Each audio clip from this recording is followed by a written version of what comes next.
Could humanity really be living on Mars by the end of this decade? It sounds like science fiction, something pulled straight from the pages of a novel or the frames of a blockbuster movie.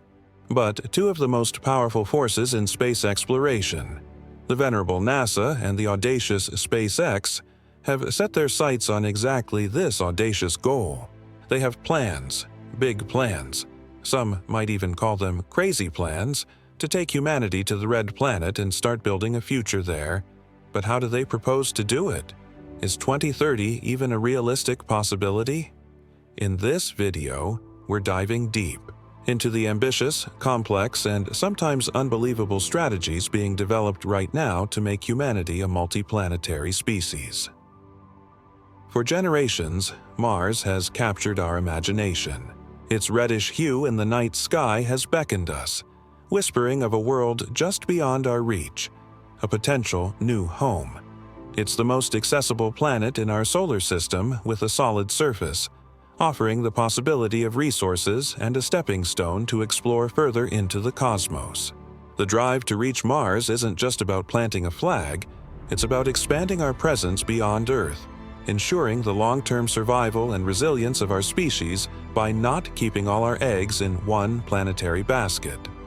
Leading this charge are two very different entities with a shared ultimate destination: NASA, the established government space agency with a rich history of exploration, and SpaceX, the disruptive private company founded by Elon Musk with a stated mission to make life multiplanetary.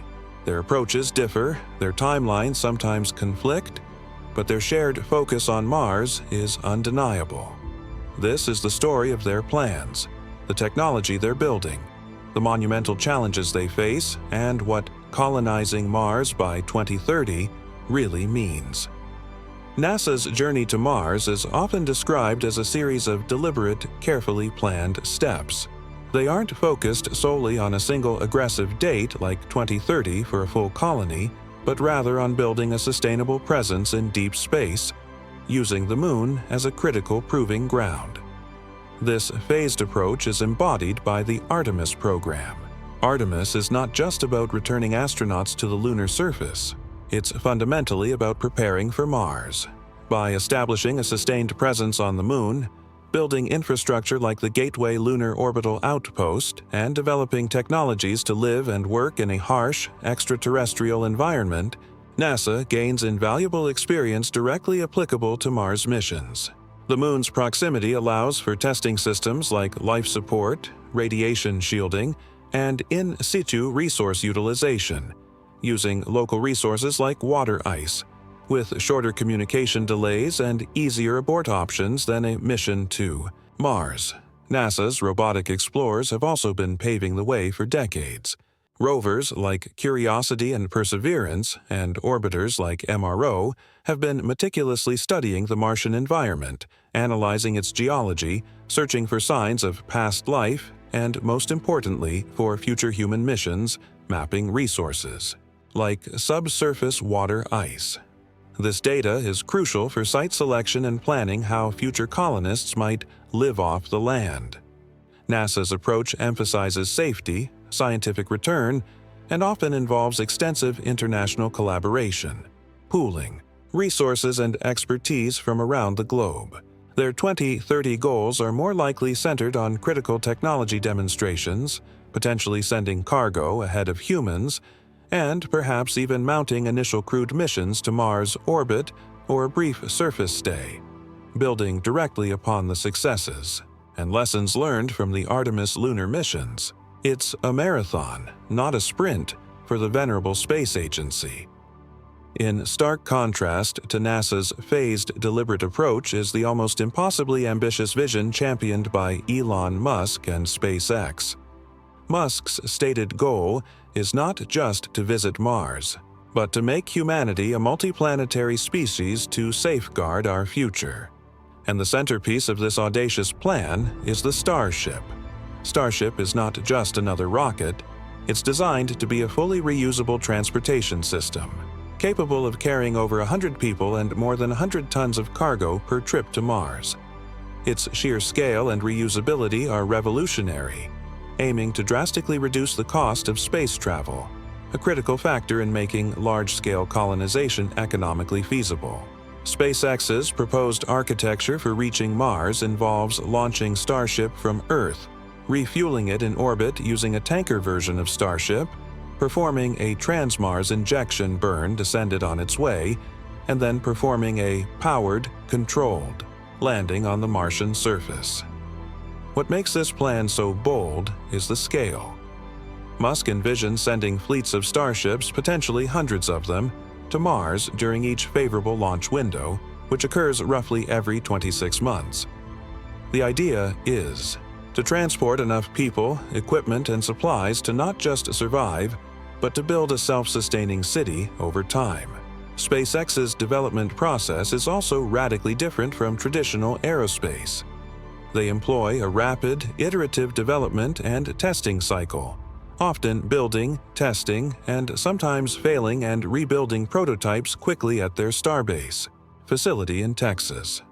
This move fast and break things philosophy is central to their culture and is necessary to meet the incredibly aggressive timelines they set for themselves. The crazy plan aspect is undeniable, relying on a vehicle still under development, proposing missions on a scale never before attempted, and targeting timelines that seem almost impossible given the technical and logistical hurdles.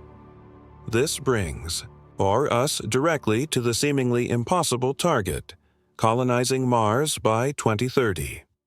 Let's be clear, establishing a fully self-sustaining colony with hundreds or thousands of people living and working independently by 2030 is almost universally considered unrealistic by experts across the space industry. The sheer scale of infrastructure required, the technological readiness level of critical systems like full-scale ISRU, and the logistics of transporting such large numbers of people and supplies make it an improbable outcome within the next 5 years. For NASA, as mentioned, 2030 is more likely a target for significant milestones towards Mars, perhaps the first crewed orbital mission or landing a substantial amount of cargo. Their Artemis program timeline sees a potential human Mars landing sometime in the late 2030s or early 2040s. For SpaceX, 2030 is best understood as an aspirational goal, a target that drives their aggressive development schedule. While they might conceivably land the first humans and critical cargo on Mars around this time, the idea of a functioning colony is a much longer-term prospect. It's important to manage expectations. The focus should be on the incredible progress being made towards this goal, rather than fixating solely on the specific 2030 date for full colonization. The value lies in the innovation and momentum generated by aiming for such an ambitious target, even if the final realization takes longer. Because even if we get the rockets right, even if we get the funding, the challenges posed by Mars itself are monumental. It is not a welcoming place for life as we know it. First, the atmosphere. It's incredibly thin, less than 1% of Earth's atmospheric pressure and composed almost entirely of carbon dioxide. This means no breathable air and minimal protection from the harsh space environment. Habitations require significant pressurization, and venturing outside requires a robust spacesuit. Radiation is another critical threat. Unlike Earth, Mars lacks a global magnetic field, and its thin atmosphere offers little shielding from harmful solar and cosmic radiation. This poses significant health risks to future colonists, increasing the lifetime risk of cancer and potentially causing acute radiation sickness during solar flares. Habitats, vehicles, and even spacesuits need to incorporate effective radiation shielding, which is heavy and complex to implement. Martian dust is also a significant hazard. It's fine, abrasive, electrostatically charged, and contains toxic chemicals like perchlorates. This dust will cling to everything, potentially damaging equipment, contaminating habitats, and posing health risks if inhaled. The extreme temperature swings on Mars, varying dramatically between day and night and between seasons, require robust thermal control systems for habitats and equipment. The sheer distance between Earth and Mars, Varying from about 35 million miles to over 250 million miles means a significant communication delay, anywhere from 3 to 22 minutes each way. This makes real-time control of equipment or immediate assistance in an emergency impossible, requiring a high degree of autonomy for both robots and human crews. Life support systems will be incredibly complex, needing to operate in a closed loop, recycling air and water, managing waste, and producing food. Relying solely on resupply from Earth is not sustainable for a colony, making in situ resource utilization, or ISRU, absolutely essential. This means learning to live off the land, extracting water ice from the soil for drinking water and propellant, using the CO2 atmosphere to produce oxygen and fuel through processes like the Sabatier reaction, and potentially using local rocks and soil as building materials. Successfully implementing ISRU at scale is a critical, still developing technology required for any long-term presence. Finally, the psychological challenges of isolation, confinement, and the constant awareness of being in an incredibly hostile environment billions of miles from home cannot be underestimated. To even contemplate reaching Mars by 2030 or shortly thereafter requires significant advancements and successful deployment of several key technologies that are being developed right now. The most obvious is the launch and landing system, Starship for SpaceX. Successfully demonstrating reliable atmospheric entry and powered landing of such a large vehicle on Mars is paramount. Power generation on Mars is another critical piece.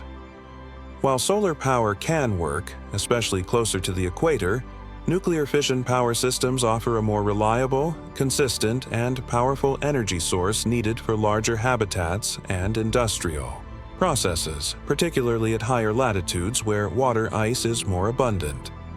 Creating safe and habitable living spaces is also essential. Concepts range from inflatable modules that are lightweight to transport and expand on arrival, to utilizing natural features like lava tubes for radiation protection, to 3D printing habitats using Martian regolith soil. Advanced, highly reliable life support systems that can operate for extended periods with minimal maintenance and maximize recycling are non-negotiable. As mentioned, ISRU technologies are perhaps the most critical for long-term sustainability. We need reliable ways to find, extract, and process water ice, extract CO2 from the atmosphere, and convert these resources into breathable oxygen, potable water, and rocket propellant. Robotics and automation will play a huge role, assisting with construction, resource extraction, exploration, and maintenance, reducing the workload and risk for human colonists. And of course, advanced spacesuits are needed that are durable, flexible, and provide full life support and radiation protection during extravehicular activities on the Martian surface. All these technologies need to mature rapidly and be proven reliable in a relevant environment to meet any ambitious timeline. It's tempting to view NASA and SpaceX as rivals in a race to Mars, but the reality is more nuanced. It's a complex interplay of collaboration and healthy competition. NASA is a significant customer for SpaceX, most notably awarding them the Human Landing System contract for the Artemis program, which will see Starship used to land astronauts on the Moon. NASA also relies on SpaceX for cargo and crew transport to the International Space Station. SpaceX, in turn, benefits immensely from the decades of research, data, and operational experience accumulated by NASA in space exploration and planetary science. SpaceX's rapid development pace and willingness to take calculated risks can also serve to push NASA to potentially adopt new technologies or streamline processes.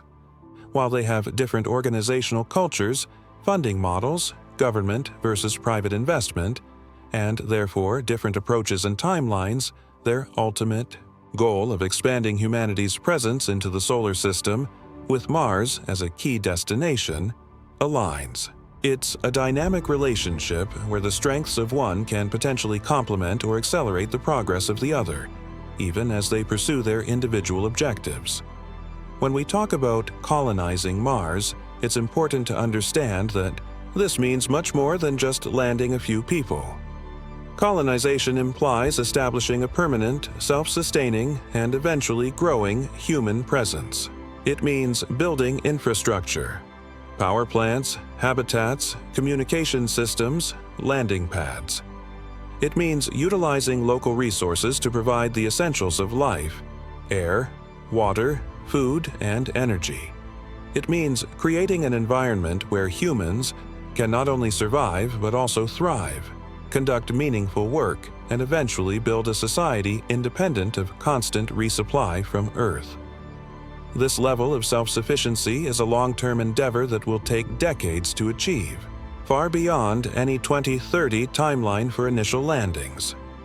Looking beyond the ambitious 2030 targets, the future of humanity on Mars holds incredible potential. Once a foothold is established, the focus will shift to expansion and development. We could see the beginnings of a Martian city, with growing numbers of inhabitants. Scientific research will flourish with direct access to Martian geology, potential subsurface life, and a unique vantage point for astronomy. Resource extraction could expand beyond just life support to potentially mining minerals or other valuable resources. And over generations, a distinct Martian culture and society could begin to emerge, representing a new branch of human civilization on another planet. It's a future filled with immense challenges, but also with the promise of unprecedented scientific discovery, technological innovation, and the ultimate expansion of life beyond our home world. This is just the opening chapter of what could be a multi-century story of humanity's presence in the cosmos. So, while colonizing Mars by 2030 remains an incredibly ambitious, perhaps even improbable goal, the progress being made by both NASA and SpaceX is undeniable. The development of Starship, the lessons learned from Artemis, the continuous flow of data from Mars missions, all of it is pushing the boundaries of what's possible and bringing humanity closer to the red planet than ever before. The plans may seem crazy, the challenges may be immense, but the drive to explore and to become a multiplanetary species is a powerful force shaping the future of humanity. If you found this deep dive into the plans for Mars colonization fascinating, please give this video a like. What do you think about the 2030 target? Do you believe it's possible for first human landings, even if not a full colony? What do you see as the biggest challenge to living on Mars? Let me know your thoughts in the comments below, and if you want to stay up to date on the latest in space exploration, technology, and the future of humanity among the stars, be sure to subscribe to the channel and hit the notification bell so you don't miss our next video. Check out these other videos on space exploration while you're here. Thanks for watching.